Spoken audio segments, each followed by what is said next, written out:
बिस्मिल्लाहिर्रहमानिर्रहीम। नाजरीन अस्सलाम वालेकुम। आप देख रहे हैं प्रोग्राम कश्मीर टुडे। मैं हूं यासिर रहमान। नाजरीन, 10 दिसंबर 1948 को आज से तकरीबन 76 बरस पहले अक़वाम मुत्तहिदा ने जनरल असम्बली के वसातत से तहफ़्फ़ुज़ इंसानी हुकूक़ का चार्टर मंजूर किया। अमरीका, रूस, फ्रांस, जर्मनी, बरतानिया, इन सब ने इसके ऊपर सिग्नेचर्स किए। मकसद क्या था? मकसद ये था कि जो मज़लूम इंसान होंगे उनके साथ मिलकर उनके हुकूक दिलवाने के लिए ये तमाम अक़वाम और ये ममालिक जो हैं ये कोशिश करेंगे। लेकिन 76 बरस गुज़र गए हैं। आज अब 76 बरस के बाद हम ये देखते हैं कि अक़वाम मुत्तहिदा का वो चार्टर जिसे हर साल 10 दिसंबर को मनाया जाता है अक़वाम मुत्तहिदा के इंसानी हुकूक के दिन के हवाले से, इस वक्त सूरत हाल, इस वक्त 2024 में दुनिया कहाँ पे खड़ी है। अगर मैं फ़लस्तीन के हवाले से बात करूँ तो ठीक एक साल के अंदर 60,000 फ़लस्तीनी जो हैं वो लुक़मा अजल बन गए हैं।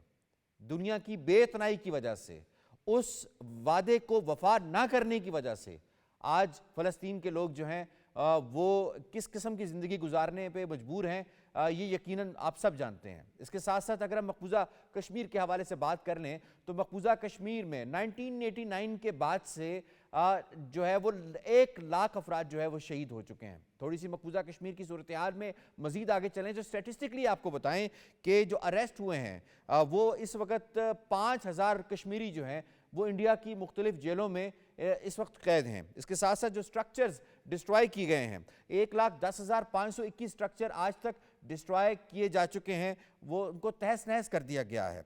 जो ख़वातीन बेवा हुई हैं, 22,980 ख़वातीन जो हैं वो आज तक बेवा हो चुकी हैं। जो बच्चे यतीम हुए हैं, 1,07,974 बच्चे जो हैं वो यतीम हो चुके हैं और 11,265 ख़वातीन का गैंग रेप किया गया है। ये सूरत हाल है आज इंसानी हुकूक के हवाले से इन दो जगहों की जिनके हवाले से मैं आपको बता रहा हूँ। इसके साथ साथ अगर हम मक़बूज़ा कश्मीर की सूरत हाल के हवाले से बात करें तो एक ओपन जेल में कन्वर्ट हो चुकी है। वो तमाम लॉज इंडियन फ़ौज के पास मौजूद हैं जो उनको इम्प्यूनिटी फराहम करते हैं, जिन्हें काले कवानीन कहा जाता है, जो दुनिया के किसी और खित्ते में राइज नहीं है मां सवाए मक़बूज़ा कश्मीर के अंदर। तो इस पर एक बहुत बड़ा सवाल जो है वो उठता है कि इंटरनेशनल कम्युनिटी कहाँ है। वो उसके वादे जो उसने 10 दिसंबर 1948 को इंसानी हुकूक का चार्टर मंजूर करके किए थे वो कहाँ है। इस पर ज़रा आज के पहले मौजू में हम बात करने की कोशिश करेंगे कि जिस कदर पामालियाँ पैलेस्टाइन और मक़बूज़ा कश्मीर के अंदर हो रही हैं, इसके ऊपर बात क्यों नहीं की जा रही, इसके ऊपर एक्शन क्यों नहीं लिया जा रहा और कब ये एक्शन लिया जाएगा, इस पर बात करेंगे। बड़े ज़बरदस्त पैनल ने आज हमें ज्वाइन किया है, तारुफ करवा देते हैं। स्टूडियोज़ में मौजूद हैं हमारे साथ एडवोकेट परवेज़ अहमद शाह साहब, आप सेक्रेटरी जनरल हैं APIC के, बहुत शुक्रिया आपने हमें वक्त दिया है। एडवोकेट सुंदस मलिक साहिबा ने हमें ज्वाइन किया है, आप स्टूडियोज़ में मौजूद हैं, नामवर तजियाकार हैं, लीगल माइंड हैं और हमारा साथ दे रहे हैं डॉक्टर जमील अहमद खान साहब, स्काइप के ज़रिए साबिक सिफारतकार हैं, किसी तारुफ के मोहताज नहीं है, अशरफ और मुहीत इनका सिफारतकारी का तजुर्बा है और टेलीफोन लाइन के जरिए हमें ज्वाइन कर रहे हैं असद महमूद साहब, नामवर तजियाकार हैं। आप तमाम मेहमानों को खुश आमदीद कहते हैं। इससे पहले सवालों का आगाज़ किया जाए, आपको रिपोर्ट दिखाते हैं।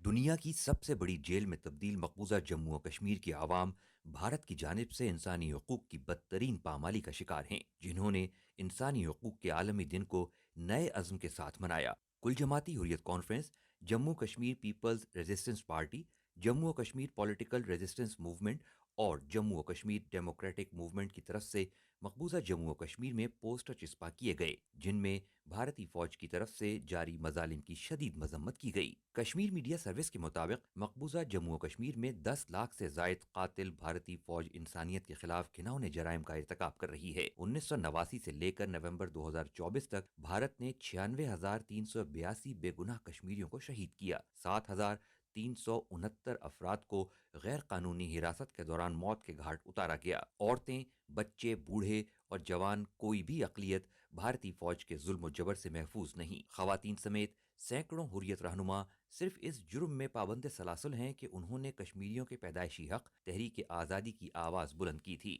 अमृतसर में भी अकलियतों के हवाले से मुनक़िदा तकरीब में कश्मीरियों, सिखों, नागालैंड, तामिल समेत दीगर अकलियतों के रहनुमाओं और वफूद ने इजहार राय पर पाबंदी और राजदारी की हुकूक को पामाल करने, अकलियतों में खौफ व दहशत फैलाने, जुल्म व तशद्दुद और गिरफ्तारियों का निशाना बनाने की शदीद मजम्मत करते हुए भारत का मकरू चेहरा बेनकाब किया।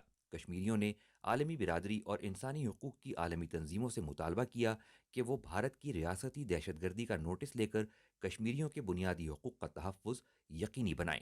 جی، رپورٹ آپ نے ملاحظہ کی. میں سب سے پہلے آپ کو ایڈوکیٹ پرویز احمد شاہ صاحب شامل کروں گا. انسانی حقوق کی بدترین پابندیاں مقبوضہ کشمیر میں، کون سا ایسا انسانی حق ہے، انسانی بنیادی حق ہے جو مقبوضہ کشمیر کے کشمیریوں کو آج اویلیبل ہے؟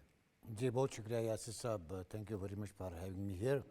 آپ یہ پوچھیں کہ مقبوضہ کشمیر کے انسانوں کو کون سا حق ہے ہی نہیں، کیونکہ آپ یہ کہتے ہیں کہ کون سا. اگر ہم یونائٹڈ نیشن کے جو universal declaration of human rights کو دیکھیں گے تو وہاں پہ کوئی 30 حقوق ہے جو آئیڈینٹیفائی کیے گئے ہیں، جس میں رائٹ ٹو لائف ہے، فریڈم آف اسپیچ ہے، رائٹ پراپرٹی ہے، فری ٹرائل ہے، بہت سارے حقوق ہیں. لیکن مقبوضہ کشمیر میں شاید آپ کو یہ حقوق نظر نہیں آئیں گے.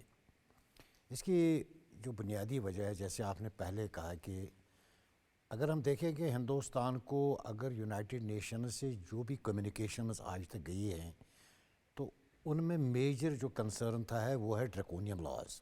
جیسے آپ نے خود کہا کہ جو امپیونٹی دے دیتے ہیں مقبوضہ کشمیر کے افواج کو.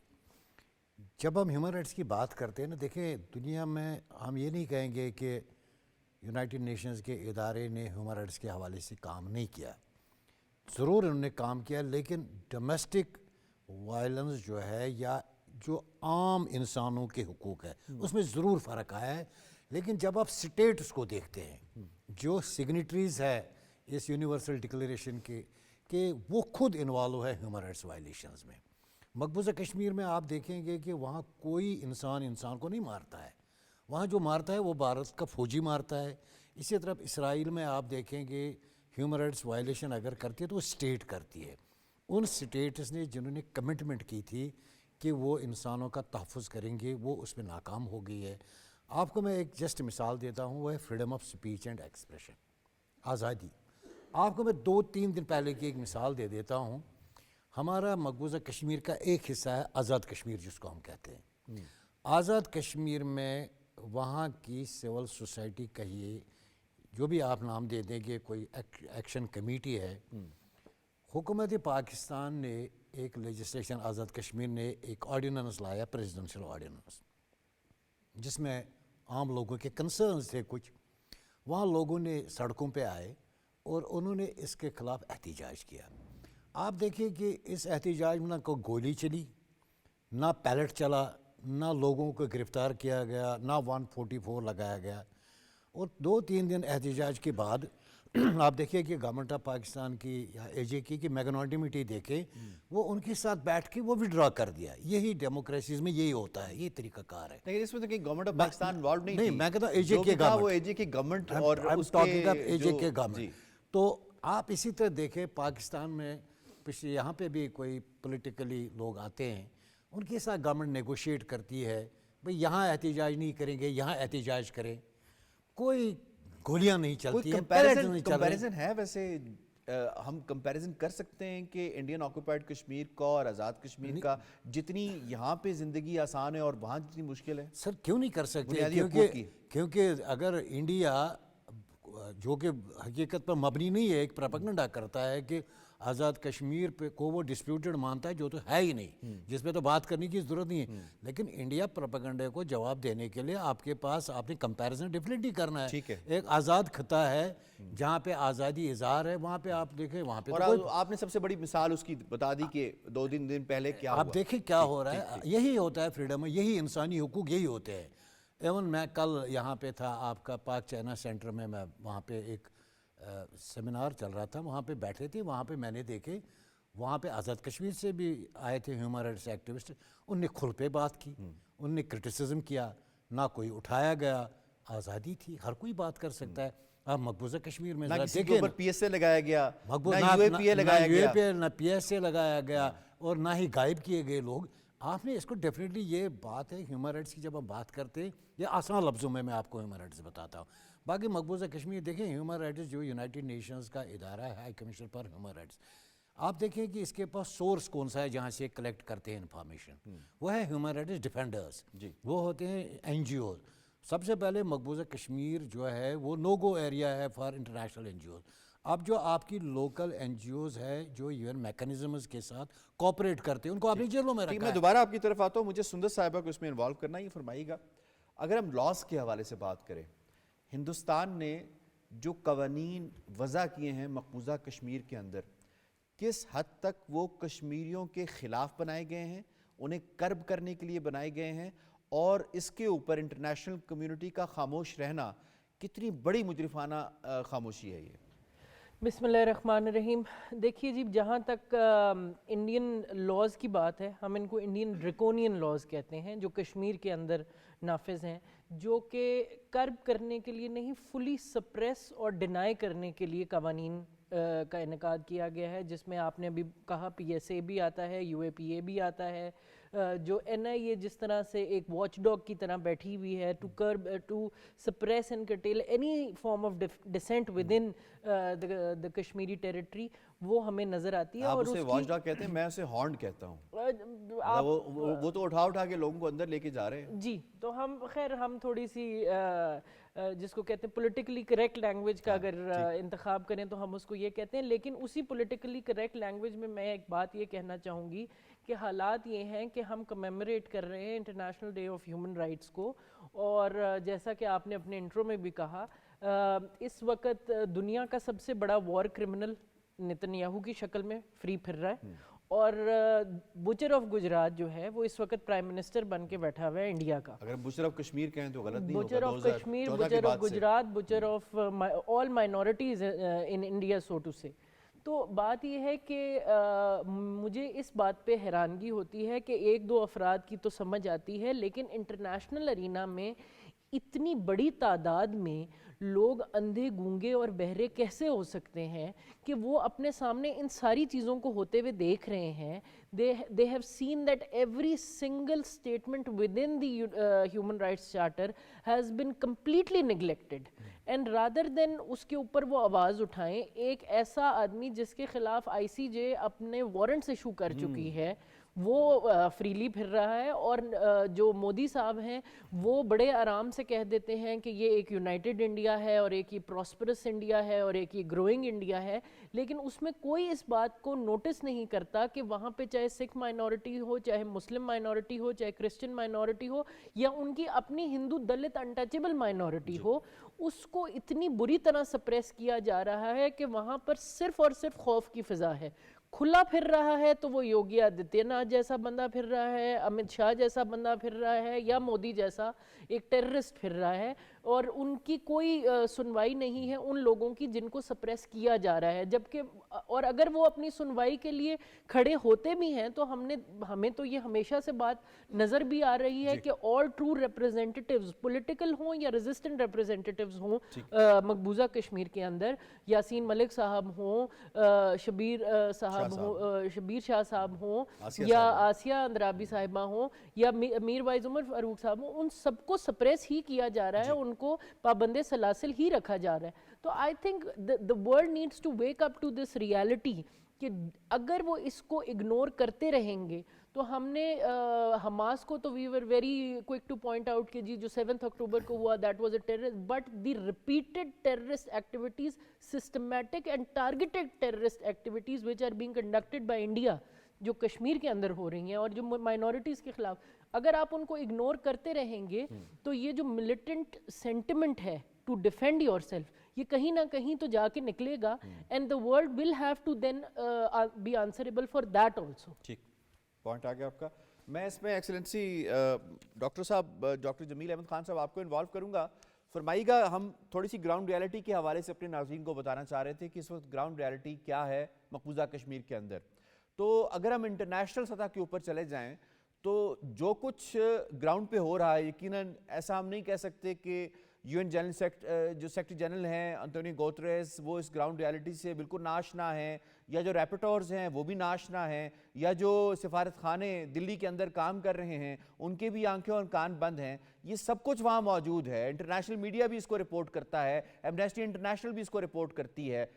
ہاؤ ڈو یو تھنک کہ یہ جو گراؤنڈ کے اوپر جو کچھ ہو رہا ہے، جتنے قتل و غارت ہو رہی ہے، کتنا بڑا سوالیہ نشان ہے इंटरनेशनल इदारों बिलखुसूस यूएन की क्रेडिबिलिटी के ऊपर और ख़ास तौर पे इस तहफ़्फ़ुज़ इंसानी हकूक़ के चार्टर की मंजूरी करने वाले ममालिक के ऊपर?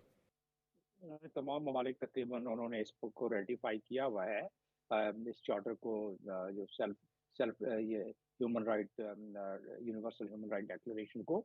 और उस पे ज़ाहिर है ये एक सारे के तमाम मेंबर कंट्रीज को मुंह चिढ़ाता है रोज़ाना।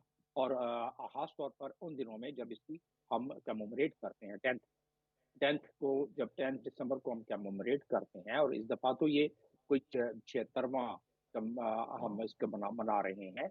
और उस सिलसिले में देखा जाए तो न सिर्फ ये कि human right, universal declaration of human right की खिलाफ वर्जियाँ हो रही हैं, बल्कि यूनाइटेड नेशन की चार्टर की आर्टिकल 1 की भी खिलाफ वर्जी हो रही है। बल्कि इसमें जेनीवा कन्वेंशन 49 और additional protocol of Geneva convention की भी हो रही है खिलाफ वर्जी। इसमें सबसे बड़ी बात तो ये है कि इससे ज़्यादा पूरी दुनिया इंसानियत को और मेंबर कंट्रीज को, यूनाइटेड नेशंस के, इससे ज़्यादा और क्या उनको इन राइटिंग एविडेंस चाहिए कि ह्यूमन राइट कमीशन की 2 रिपोर्टें, जो बड़ी वॉल्यूमेट्रिक रिपोर्ट्स हैं, वो सारी की सारी पेश की गई हैं यूनाइटेड नेशंस को। और मैं आता हूँ कि इस पे क्यों नहीं अमल हो रहा है। तो ये बेसिकली जब पेश की गई आज से 2-3 साल पहले, तो ह्यूमन राइट कमिश्नर जो रिस्पॉन्सिबल है इस किस्म की रिपोर्ट करने का अपने काउंसिल को, और वो जाती है जनरल असेंबली को भी, तो वो उस वक्त उनके आंसू बह रहे थे जब वो प्रेस के सामने बैठकर उन तमाम तफसीलात जिसका कि आपने अपने इंट्रो में जिक्र किया, जो जुल्म बर्बरियत वहाँ हुई, जो पैलेट्स फायर हुए, जो सेक्रेटरी जनरल ने कहा कि 4000 से ज़्यादा बच्चे सिर्फ पैलेट से ज़ख्मी और अंधे हुए। जब ये सारी जो वहाँ यतीम बच्चे हैं, जो कि 1 लाख से ज़्यादा हो चुके हैं, वहाँ जो औरतों की बसमारी की गई, आपने उसका ज़िक्र किया। उसी तरीके से वहाँ 1 लाख से ज़्यादा अफ़राद को जो शहीद किया गया। तो ये तमाम की तमाम चीज़ें उस रिपोर्ट में शामिल हैं। उस रिपोर्ट में ये भी शामिल है कि मास्क वहाँ बनाया गया, और वो सिर्फ न कि ह्यूमन राइट कमिश्नर की रिपोर्ट में शामिल है, बल्कि वहाँ पीपल्स फोरम एक है, जो उनकी अपनी एनजीओ है इंडिया की, उसने भी इसको रिपोर्ट किया। अब आपका सवाल और दुनिया का सवाल ये होना चाहिए कि फिर इस पे क्यों नहीं अमल हो रहा है? देखिए, अमल करने के लिए एक तरीका-ए-कार है। जैसे कि किसी भी मुल्क में अगर कोई किसी कानून की खिलाफवर्जी होती है, तो उस लिहाज से उसके चंद कवानीन हैं जिसके रास्ते पे चलते हुए जो परपेट्रेटर्स हैं, जो कानून की खिलाफवर्जी कर रहे हैं, उसको सज़ा मिलती है। अब वो है क्या यूनाइटेड नेशंस के पास? सेक्रेटरी जनरल के पास क्या अख्तियारात है? सेक्रेटरी जनरल के पास जो अख्तियार है, वो पहले आप उस अख्तियार को इस्तेमाल कर चुके हैं कि वो सिक्योरिटी काउंसिल में पेश कर दें रेज़ोल्यूशन। वो जनरल असेंबली में रेज़ोल्यूशन पेश कर दें। तो सेक्रेटरी जनरल गाहे-बगाहे वो करते रहे हैं, लेकिन जब तक कि सिक्योरिटी काउंसिल एक दुनिया का जियोपॉलिटिकल तनाज़ुर में पॉलिटिकल फैसले करेगा, जिसमें वीटोज़ हो जाएँगे इस किस्म की ह्यूमन राइट की खिलाफ वर्जियाँ, और हर दफ़ा वीटो होती हैं, चाहे वो फ़लस्तीन ले लें आप, चाहे अभी ज़िक्र हो रहा था नेतन्याहू के आईसीसी के वारंट ले लें, या बाकी तमाम खिलाफ वर्जियाँ आप देख लें कश्मीर में और बाकी जगहों पर। तो उन तमाम की खिलाफ वर्जियों के एक पेनलाइज़ करने के लिए, उस पेनलाइज़ करने का एक ही तरीका है कि चैप्टर 6 तो के डॉक्टर तहत साहब आपने सैंक्शन लगाया जाए, बड़े यूनाइटेड नेशन वजाहत के चार्टर, साथ और जी चैप्टर डॉक्टर 7 साहब तहत। जी इफ़ आई मैं ऐड टू दिस, आपने बड़ी वजाहत के साथ बताया कि एक प्रोसीजरल एक्टिविटी है जिसे पाया तकमील तक पहुंचाया जाना चाहिए, लेकिन वो वीटो हो जाती है। लेकिन आम कश्मीरी तो पिछले 76 बरस से यही पूछ रहा है कि हमें प्रोसीजर्स की भेंट कब तक चढ़ाया जाएगा। एक आम कश्मीरी यही पूछ रहा है कि उसकी औरत जो है वो हाफ विडो कब तक रहेगी, उसके जो बच्चे हैं वो यतीम कब तक रहेंगे। तो यकीनन ये दुनिया की कॉन्शियस से भी तो एक बहुत बड़ा सवाल है ना। देखें, ये कॉन्शियस तो कश्मीर के लिए जितने बड़े-बड़े जुलूस जलसे निकली हैं दुनिया के मुख्तलिफ इलाकों में, या फ़लस्तीन के लिए लोगों का समंदर निकल आया है।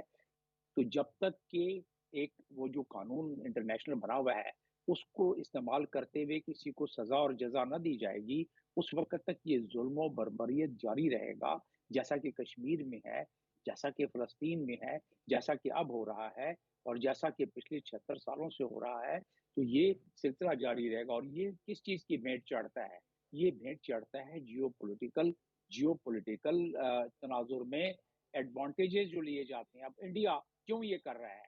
अभी बात हो रही थी कि माइनॉरिटीज़ की अ, तमाम तमाम उनकी माइनॉरिटीज़ियाँ उड़ाई जा रही हैं, चाहे वो दलित हों या वो क्रिश्चियन हों या वो मुसलमान हों, वो इसलिए और इसकी रिपोर्ट रिलीजियस फ्रीडम रिपोर्ट हर साल बनती है अमेरिका में, वो शाया कर चुके हैं इस बात को। लेकिन फिर भी क्योंकि अमेरिका ने इंडिया को इस वक़्त एक पिवटल किरदार दिया हुआ है एशिया में अगेंस्ट द चाइनीज़ कंटेनमेंट, इसलिए वो इस पर दरगुजर करता जाता है और इसलिए वो इंडिया को के तमाम इन खिलाफ वर्जियों को डॉक्टर साहब, फिर सवाल तो मेरा बुनियादी वही है जिससे मैंने आगाज किया था कि फिर साख तो बहुत मुतासिर हुई है इन बड़े इदारों की, बिलखुसूस यूनाइटेड नेशन के हवाले से बात करें तो सवाल तो सबसे बड़ा साख पे ही आता है ना। जॉर्डन के किंग ने ये कह दिया इस दफा जो आप बात कर रहे हैं जनरल असेंबली के सेशन में कि United nation is under attack. जब अनरवा की वो बात कर रहे थे कि यूनाइटेड नेशंस के 200 से ज्यादा अफराद जो है उनको शहीद कर दिया गया इसराइल की तरफ से, तो उन्होंने जनरल असेंबली में कहा। लेकिन बात घूम फिर के वहीं आ जाती है कि इस इदारे की अफादियत तकरीबन इन मामलात में ख़त्म होती जा रही है और वो इसलिए हो रही है कि इसका कोई तदारुक जिसका कि इन तमाम आर्टिकल्स में आर्टिकल 19 है, बाकी आर्टिकल्स हैं यूनिवर्सल डिक्लेरेशन में, उनका तदारुक नहीं। चैप्टर जो आर्टिकल मैंने बताया आपको आर्टिकल 1 उसमें है, लेकिन कोई उसका तदारुक नहीं। इसी तरह और भी कोवेनेंट्स हैं, लेकिन उसका कोई तदारुक नहीं किया जा रहा है। उसकी वजह यही है कि ये सियासत इंटरनेशनल पॉलिटिक्स के भेंट चढ़ता जा रहा है ठीक और ये ठीक, आपका पॉइंट आ गया। किसको पता नहीं। जी, आपका पॉइंट है कि मैं आपकी इजाज़त से अगर शामिल करूं असद महमूद साहब को इसके अंदर। असद किरण, आपने डिस्कशन ये सुनी कि इस वक्त इंसानी हुकूक की जो पामालियाँ हैं उनकी सूरत हाल मकबूजा कश्मीर के अंदर क्या, और इंटरनेशनल कम्युनिटी का जो रिस्पॉन्स है वो क्या है। इस सारी सूरत हाल में क्या कोई ब्रीदिंग स्पेस, आज 2024 में हम बात कर रहे हैं, दिसंबर में तकरीबन ख़त्म हो चुका है, तो क्या कोई ब्रीदिंग स्पेस कश्मीरियों के लिए निकल सकती है सारी सूरत हाल के अंदर? देखें ना, आपने अपने तीनों लर्नड और रेस्पेक्टेड पैनलिस्ट को सुना, तो आप ये देख लें कि वो ऐसा लगता है कि यूनाइटेड नेशन को उन्होंने साइड पे कर दिया, बिकॉज यूनाइटेड नेशन एक ऐसी ऑर्गेनाइजेशन बन चुकी है कि उसका कोई से नहीं है, उसकी कोई उस तरीके से हैसियत नजर नहीं आती। स्पेशली अगर उसके जो अपना यूनिवर्सल लॉ ह्यूमन राइट्स के ऊपर अगर देखा जाए तो वो उसके ऊपर भी वो किसी सूरत के अंदर कोई इम्प्लीमेंटेशन नहीं करवा सकती। ठीक है, वो रिपोर्ट्स बनती हैं, सारा कुछ होता है, ओके जी, उनके सेक्रेटरी जनरल तक जाती है या फिर जनरल असेंबली में जाती है, बट देन व्हाट नेक्स्ट? वो एक स्टेटमेंट जारी हो जाती है या अफसोस का इजहार करते हैं ये लोग, एंड नथिंग एल्स मतलब can be expected from United nation.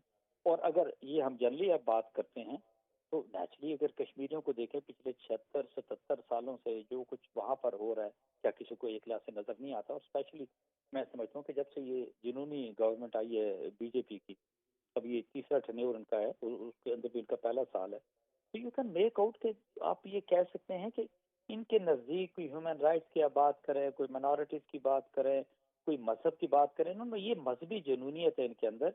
और वो जो कट्टर हिंदू जिसको कहते हैं ना, स्पेशली जात पात एक लिहाज से इनके अंदर एग्जिस्ट करती है, उसके अंदर बड़ा स्ट्रांगली इनका बिलीव है। ये सिर्फ वो चंद लोगों का ये या चंद लाख लोगों का टोला है जो एक साइड के ऊपर है, और पूरे इंडिया को बशमूल कश्मीर के उन्होंने अपना एक लिहाज से गुलाम समझा हुआ है। और ये इनके लिए जस्ट नॉर्मल, मतलब इंडिया को तो आप ये देख लें कि यानी आप वो ऑस्ट्रेलिया के अंदर जाके, जर्मनी के अंदर, न्यूजीलैंड के अंदर जाके, कनाडा के अंदर जाके उनकी रॉ किस तरह के ऑपरेशन कर रही है, लोगों को मार रही है, अपने मुखालफिन को एक लिहाज से मार रहे हैं। तो इनके तो बहुत ज्यादा जिसको कहते हैं ना वो हाथ पैर वो खुल चुके हुए हैं। वाई? बिकॉज पूरी दुनिया के अंदर इस वक्त ऑर्डर कोई नहीं है, डिसऑर्डर की शेप के अंदर ये जो कुछ आप होते हुए देखते हैं। कश्मीरी फिर कहाँ जाएं? फिर इसके अलावा कि जी वो फिर गन उठाएं और उस जो है वो जो जुल्म बर्बरियत उनके ऊपर ढाया जा रहा है उनके खिलाफ जो है बरसरे पैकार हो जाएं, तो फिर तो किसी को कोई एतराज नहीं होना चाहिए अगर दुनिया भी उस तरह से रिस्पॉन्ड नहीं कर रही। मैं यासर बिल्कुल आपसे मुत्तफिक हूँ। इसके अलावा there is no way out. और वैसे भी कहते हैं माइट इज राइट की बात आती है और सर्वाइवल ऑफ द फिटेस्ट की जिसकी आप देखा जाए तो। और मैं ये यकीन से कह सकता हूँ کہ یہ ہمارے کشمیری بہن بھائیوں کے ول کو تو کسی صورت میں یہ ختم نہیں کر سکے، بالکل ختم نہیں کر سکے. اور آپ یہ دیکھیں انہوں نے کوئی ہر بار کوئی طریقہ کوئی ایسا نہیں چھوڑا کہ جس کے اندر ان کو سبجیگیٹ نہ کریں. بٹ اس کے باوجود بھی آپ دیکھیں ان کو پچھلے 76 سالوں سے لاکھوں لوگ جو ہیں یہ قتل کر چکے ہوئے ہیں. جس طرح کے ظالمانہ قوانین ہیں، اور قوانین بھی ایسے کہ وہاں کے جو فورسز ہیں what ever they do in کو ایگزرریٹ کر دیتے ہیں. آپ نے قوانین کی بڑی رائٹلی بات کی ہے. میں آپ کی اجازت سے یہاں پہ قوانین کے حوالے سے، کیونکہ قانون یہ لاگو کرتے ہیں اس کے بعد کوئی سانحہ ہوتا ہے، اس سانحے کے بعد اگر کوئی ایف آئی آر درج ہوتی ہے تو مقبوضہ کشمیر کے اندر جنہوں نے عدالتی نظام اس طرح سے ڈیوائز کیا ہے کہ اسٹیٹ پھر سے آ کے ان کی سپورٹ میں لگ جاتی ہے، اور جو کلپرٹس ہوتے ہیں وہ چپکے سے ان کو نکال دیا جاتا ہے، اور جو انوسینٹس اس میں قتل ہوتے ہیں، شہید ہوتے ہیں، انہیں کوئی انصاف نہیں ملتا. اس پر کشمیری کیا کہتے ہیں آپ کو وہ سناتے ہیں. میرا فادر اس دن 40 ایئرس کا تھا. اس کیس کے آگے جاتے ہوئے ہی وہ اس کی ڈیتھ ہو گئی، لیکن اس کی آخری جو تمنا تھی وہ کہ وہ دیکھے کہ ہمارے بچے کے قاتلوں کو یہاں سزا ملے. The repression is institutional, right? It's systematic and institutional, and also the legal impunity, which is one of the form. The fact is that the state is unwilling to prosecute the perpetrator. Have that hope, that something will come out. But at the end, like we know that nothing happens in the courts. We have not come across any case where justice have been delivered. جی پرویز احمد شاہ صاحب، آپ کیونکہ legal mind بھی ہیں، how do you سی کشمیری کوئی hope رکھ سکتے ہیں اس judicial system سے جو وہاں پہ لاگو کیا گیا ہے؟ دیکھیں یاسر صاحب، اگر ہم ایک قانون کی بات کریں، بہت سارے کالے قوانین ہیں. اگر ایک قانون کی ہم بات کریں وہ ہے UAPA، ان لافل پریونشن ایکٹیویٹیز ایکٹ. آپ ابھی انٹرنیٹ پہ جائیں اور اس قانون کو پڑھیں. اس کے اوپر والے 2 پیرے جب آپ دیکھتے ہیں اس میں لکھا ہے کہ یہ قانون ہم اس لیے بنا رہے ہیں کہ یونائٹڈ نیشنز کی سیکورٹی کونسل نے انٹرنیشنل ٹیررزم اور ان لافل اسمبلی کو روکنے کے لیے کہا ہے دنیا کو، اور ان کے ایسیٹس کو فریز کرنا ہے.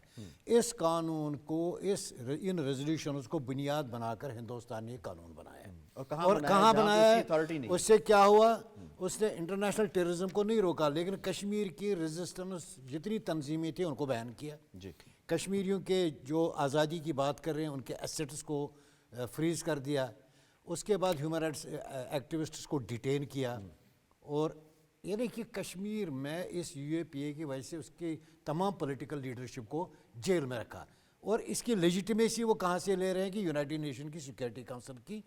اگر یہ قانون بننا تھا تو یونائٹڈ نیشنز کی ذمہ داری تو نہیں بنتی تھی کہ یار یہ مس یوز تو یہ لا تو نہیں ہو رہا ہے. میں آپ کو سر ایک بات بتاؤں ٹوٹل مختصر میں، جب یونیورسل ڈکلیریشن بنا تھا تو اس وقت یہ تھا کہ دنیا میں جتنے قوانین ہیں ان کو انٹرنیشنل سٹینڈرڈز کے مطابق لایا جائے گا. آپ دیکھیں ہندوستان نے جب UN کا ادارہ بنا تھا، یہ یونائٹڈ نیشن یہ جو ڈکلیریشن، اس کے بعد ایک کمیشن بنا تھا. وہ کمیشن 2006 میں اس لیے ٹوٹا تھا کیونکہ بائسڈ تھا، کیونکہ اس میں جو لوگ بیٹھے تھے ان کے پولیٹیکل ڈیزائنرز تھے. پھر وہاں پہ کاؤنسل بنا، United nations human rights council. ٹھیک ہے. تو اس کے بعد دیکھیں آج آپ دیکھیں کہ ہندوستان نے 1997 میں CAT convention against torture sign کیا ہے. تو پرویز احمد صاحب جو بات کر رہے ہیں systematic institutional support, institutional support, that is right. Point آ گیا. مجھے پروگرام کے دوسرے موضوع کی جانب بڑھنا ہے. دوسرا موضوع بڑا امپورٹنٹ ہے جناب انڈیا کے حوالے سے. انڈیا کا جو طریقہ کار رہا ہے پچھلی کچھ دہائیوں سے وہ یہ رہا ہے کہ جو پڑوسی ممالک ہیں پاکستان کو چھوڑ کر اور چائنا کو چھوڑ کر ان کے ساتھ اس طرح کا معاملہ کیا جائے کہ ایک آپ کی ریجنل ہیجمونک سچویشن ہو، وہاں پہ آپ بگ بردر تھیوری کے اوپر کام کریں اور ان کے انٹرنل معاملات کے اندر جو ہے میڈلنگ کریں. وہاں پہ اپنی من پسند اور وہ جماعتیں جو ان ممالک کی نیشنل انٹرسٹ کے خلاف سوچتی ہوں لیکن انڈیا کے حق میں سوچتی ہوں، ان کو لا کر وہاں براجمان کرایا جائے، ان سے حکومت کروائی جائے.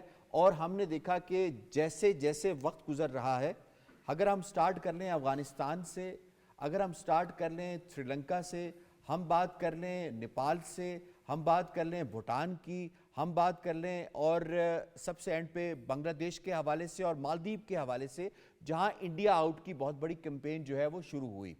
اب معاملہ یہ ہے کہ شیخ حسینہ واجد جسے اگست میں آؤٹسٹر کیا گیا، اس کی ڈریکونین اس رول کی وجہ سے جو اس نے دہائیوں سے کیا اور انڈیا کی سپورٹ سے کیا، اس کی سب سے بڑی جو اگزامپل بنتی ہے وہ 2016 میں انڈیا کی را کی آن گراؤنڈ جا کے شیخ حسینہ واجد کی حکومت کو بچانا بنتا ہے۔ اس کے ساتھ ساتھ ہم نے یہ دیکھا کہ اب انڈیا اور بنگلہ دیش کے درمیان جو تعلقات ہیں وہ ریالٹی بیس کے اوپر آگے ہیں، کیونکہ محمد یونس صاحب کی جو گورنمنٹ ہے وہ یہ چاہتی ہے انٹرم گورنمنٹ کہ ہمارے ساتھ برابری کی سطح کے اوپر آئیں، پانی کا مسئلہ ہو تو برابری کی سطح پہ بات کریں، ٹریڈ امبیلنس کا معاملہ ہو جو $16 بلین کی ٹریڈ کے حوالے سے بات کر رہے ہیں تو برابری کی سطح کے اوپر بات کریں، اور اس کے ساتھ ساتھ جو باقی مراعات ہندوستان نے اس انڈین سٹوج سے لیے تھے جس کا نام شیخ حسینہ واجد تھا، اس کو ختم کیا جائے اور بنگلہ دیش کو عزت دی جائے اور سیٹلائٹ اسٹیٹ نہ سمجھا جائے۔ اس پر یقیناً انڈیا اس کو بڑا تل ملایا ہوا ہے اور انڈیا میں اندر ایک پروپیگنڈا شروع کیا گیا ہے۔ اس پر ذرا بات کریں گے ڈاکٹر جمیل احمد خان صاحب۔ سر یہ بتائیے گا کہ کس قدر ہندوستان کو ڈپلومیٹک فرنٹ کے اوپر فیلیئرز آفٹر فیلیئر کا سامنا کرنا پڑا ہے ان تمام پڑوسی ممالک سے جہاں پہ اس نے اپنے من پسند پولیٹیکل پاورز کو امپوز کیا ہوا تھا؟ جی ہاں، یہ بلکہ سرپرائز ملا ہے ڈپلومیٹک لحاظ سے بھی اور اسٹریٹجک لحاظ سے بھی انڈیا کو، لیکن یہ سرپرائز اس طرح نہیں ملا ہے۔ 16 سال تک جو انڈیا نے اپنے را کے تحت وہاں حسینہ واجد کی گورنمنٹ کو سپورٹ کیا اور وہاں کے مقامی لوگوں کو، بنگلہ دیشیوں کو جس طریقے سے سپریس کرنے کی کوشش کی گئی، تو اس لحاظ سے اگر دیکھا جائے تو لوگوں کے دلوں میں لابا تو پک رہا تھا اور وہ کسی نہ کسی دن اس نے پھٹنا تھا۔ تو وہ اس صورت میں آ کے پھٹا ہے جب یہ موومنٹ چلی ہے حسینہ واجد خود نہیں تصور کر سکتی تھی کہ جس قسم کی انڈیا کی مدد سے گرپ انہوں نے پیدا کی تھی پورے بنگلہ دیش پر، وہ گرپ اتنی جلدی مٹی کا ڈھیر، ریت کے ڈھیر بن جائے گا۔ تو اس لحاظ سے تو یقیناً ایک سرپرائز ملا ہے، اس لحاظ سے ڈپلومیٹک ڈیفیٹ ہوئی ہے، لیکن انڈیا کو تھوڑا ایزی نہیں لینا چاہیے۔ آپ نے دیکھا کہ ابھی انڈیا کے فارن سیکرٹری پرسوں وہاں موجود اور انہوں نے کوشش کی ہے کہ تھوڑی سی اپنی دوبارہ بریجنگ کی جائے ڈپلومیٹک انداز سے۔ لیکن ایکسلنسی یہ فرمائیے گا کہ جس طرح سے اگرتلا میں ہوا، وہاں پہ ان کے ہائی کمشنر کے اوپر جو اٹیک کیا گیا، جس طرح سے ایک پروپیگنڈا مہم چلائی جا رہی ہے جو ڈیمیج ہو چکا ہے، کیا انڈیا کے فارن سیکرٹری کے جانے کی وجہ سے وہ ڈیمیج کنٹرول ہو سکتا ہے؟ میں نے یہ بتایا کہ وہ کوشش کر رہے ہیں، ڈیمیج کنٹرول تو ہو نہیں سکتا کہ جس لحاظ سے انڈیا نے وہاں حسینہ واجد کی حکومت کے ساتھ مل کے جو وہاں کارروائیاں کی ہیں، لحاظ سے تو وہ ڈیمیج کنٹرول ہوتا نظر نہیں آ رہا۔ اور کیوں نہیں ہوتا نظر آ رہا ہے؟ کیونکہ یہ بنگلہ دیشی، یہ تو وہ لوگ ہیں جن کے دلوں میں پاکستان کی ایک محبت بستی ہے، اور وہ کس طرح کہ ان کے آبا و اجداد نے پاکستان بنانے میں ہراول دستے کا کام کیا اور یہ ان کی ہی اولادیں ہیں۔ آپ نے دیکھا کہ جیسے ہی حسینہ واجد کی رخصتی ہوئی اور وہ وہاں سے بھاگی تو اس کے فوراً بعد انہوں نے جنہ ڈے منایا، قائد اعظم کے دن کو منایا انہوں نے وہاں۔ اور بنگلہ دیش میں ہمیں یہ بھی پتہ ہے کہ بنگلہ دیش نے جب مسلم لیگ کو ضرورت پڑی تو وہاں کے اکابرین نے اپنا حضرت قائد اعظم محمد علی جناح کی بہت زیادہ مدد کی، چاہے اس میں باشانی صاحب ہوں، اس میں عبدالحق صاحب ہوں، یا اس میں حسین شہید سہروردی صاحب ہوں۔ یہ تمام کے تمام افراد وہ ہیں جنہوں نے، ان میں سے تو 2 افراد جو ہیں انہوں نے پاکستان ریزولوشن کو موو کیا، تو وہ محبتیں ان کے ذہن میں ہیں۔ اور پاکستان جو ہے اس وقت اس کو کیا کرنا، کیا ہونا کیا چاہیے کہ اس وقت پاکستان کو اس طرف بڑھنا چاہیے کہ جو ہماری محبتیں ختم کی گئی تھیں، ختم میں کرائی آپ کے تھی۔ پاس واپس آتا ہوں کہ پاکستان کو اس میں کرنا کیا چاہیے، امپورٹنٹ پوائنٹ ہے یہ، لیکن اس سے پہلے انڈین صحافی ہیں پر بڑے ریناؤنڈ صحافی ہیں، انہوں نے سپریم کورٹ کی ایک بیرسٹر ہیں بنگلہ دیش کی رشنا امام، ان کا انٹرویو کیا ہے۔ رشنا امام کا انڈیا کے حوالے سے کیا کہنا ہے، ذرا آپ کو دکھا دیتے ہیں۔ Unfortunately, what we see from the narratives coming from India is that India is taking the bait. And this is what is concerning for Bangladesh. A lot of the concerns that we see that has been raised through some of the Indian media outlets or the Indian government for that matter, we believe is completely unwarranted and baseless. It's not, and not just unwarranted and baseless, but also little to do with ground reality. I believe there is a context to that. He called it Indian aggression in light of the narratives that were coming out, not just from some, if not most of the Indian media outlets, but also the Indian government. I mean, some of the titles to the news shows that were coming out of India: is Bangladesh becoming an Afghanistan? Is Bangladesh becoming an Islamic state? Hindus are being persecuted. Minorities are being persecuted, which again had nothing to do with reality, and a lot of this was based on fake news. Asad Mahmood साहब, आपको इसमें शामिल करूंगा। ये फरमाइएगा कि जिस तरह से डॉक्टर मोहम्मद यूनुस ने इंडियन एग्रेशन के हवाले से बर्मला स्टेटमेंट का इजहार किया है, कितना वाजे करता है कि बांग्लादेशियों को अब ये पता चल गया है कि 1971 में इंडिया ने जो पाकिस्तान को कमज़ोर करने की साजिश की और 2 लाख किया, इंडिया ने अपने स्ट्रेटेजिक ऑब्जेक्टिव के लिए किया, ना कि बंगालियों के लिए किया। हाँ, बिल्कुल इसी तरह है यासिर साहब। आप सिर्फ इतना देखें कि ओवरऑल अगर इंडिया के इर्द गिर्द जितने भी उसके पड़ोसी हैं, आप श्रीलंका को लें, भूटान को लें, नेपाल की बात करें, नौ आप बांग्लादेश की बात करें, वी आर इन पाकिस्तान, आप ये देखिए कोई एक मुल्क ऐसा है जिसके अंदरूनी मामलात के अंदर इंडिया ने दखल अंदाजी, तो छोटा लफ्ज है ना, कि दहशत गर्दी ना की हो इंडिया ने। और बिल्कुल ये एक स्टेज ऐसी आ गई थी हसीना वाजिद के होते हुए कि ऐसा लगता था कि ये जो बांग्लादेश है वो तो बेसिकली ना सिर्फ ये कि जैसे ना इंडिया की एक यूनियन का हिस्सा एक लिहाज से बन गया हुआ है। और बिल्कुल आपने ठीक बात कहा, इनकी किसी तरह की इंदिरा गांधी की या उनकी आर्मी की या उनकी एस्टैब्लिशमेंट की, इंडियंस की कोई किसी तरह की हमदर्दी हमारे बंगाली बहन भाइयों के साथ नहीं थी। उनके अपने हेजमोनिक डिजाइन से एक लिहाज से, उसके अंदर एक लिहाज से वो गए। और एवरीबडी नोज कि जो उन्होंने प्रोपेगेशन की, जो प्रोपेगंडा किया, और फिर जिस तरह उन्होंने लूट मार की, कि ये 71 की आपसे मैं बात कर रहा हूँ, इसका तो हम आप तसव्वुर भी नहीं कर सकते। और स्पेशली ये जो दौर गुजरा है हसीना वाजिद का, और जिस तरीके से वहाँ पे इंडियन इन्वॉल्वमेंट थी। मेरे अपने बांग्लादेशी दोस्त हैं, एंड दे यूज टू से कि हम बांग्लादेश से हैं, हमने इंजीनियरिंग की है टेक्सटाइल के अंदर, अगर हमारी तनख्वाह जो है वो 2 लाख रुपए है, जो इंडिया से आता है उसकी तनख्वाह 5 लाख रुपए है। ये एक छोटी सी मिसाल मैंने आपको दी है। They were everywhere, India was everywhere in Bangladesh, और वो दोनों कॉन्सनेंस के साथ एक लिहाज से वहाँ पर काम कर रहे थे, यानी इंडियन गवर्नमेंट और साथ ही बांग्लादेशी हुकूमत। और वो उनको एक लिहाज से उन्हीं की गाइडेंस के ऊपर Hasina Wajed use to take this steps.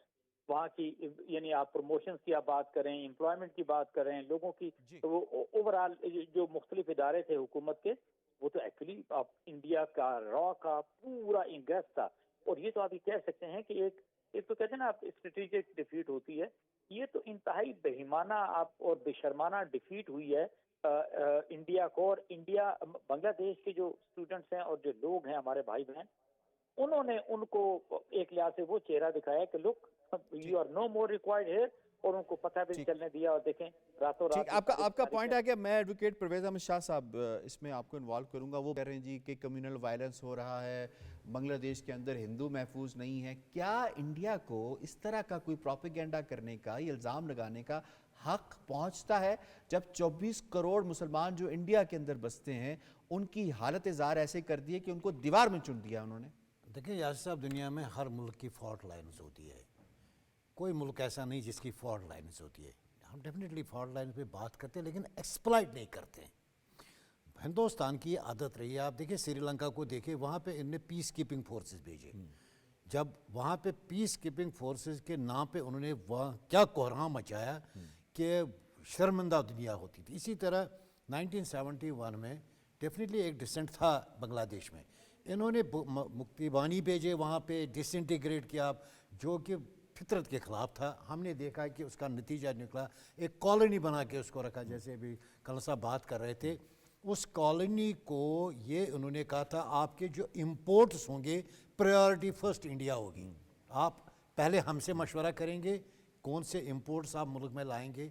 देखिए एक वहाँ पे जो हुआ एक स्पॉन्टेनियस, अडानी इस वक्त बिजली सप्लाई कर रहा है, उसका भी एग्रीमेंट अब कैंसिल होने के करीब है। स्पॉन्टेनियस था वहाँ पे, ना कोई पाकिस्तान की वहाँ पे इन्वॉल्वमेंट रही है, एक वहाँ पे लोगों ने ये महसूस किया कि इस कॉलोनी से हमें जान छुड़ानी चाहिए, वो छुड़ गई।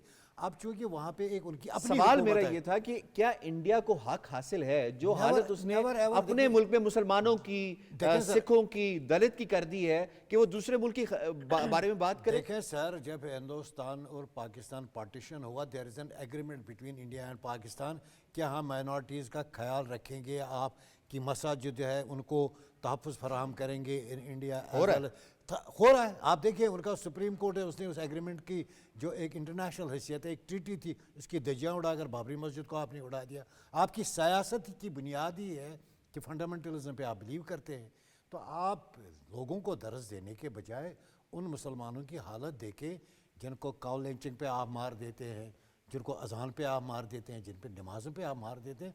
It is better for them कि दूसरे मुल्कों में मुदाखलत करने के बजाय अपने ही घर को ठीक करें, उसी में उनकी आफियत है। मैं एडवोकेट साहब आपको इसमें शामिल करूंगा क्योंकि आप इंडियन मीडिया पे भी जाती रहती हैं। वहाँ पे एक कैरेक्टर है जनरल बख्शी उसका नाम है, उसका बयान अभी सामने आया ट्वीट्स की सूरत में। वो ये कहता है कि जी कि बांग्लादेश को 2 बांग्लादेश में तकसीम कर दें, एक हिंदू बांग्लादेश और एक मुस्लिम बांग्लादेश।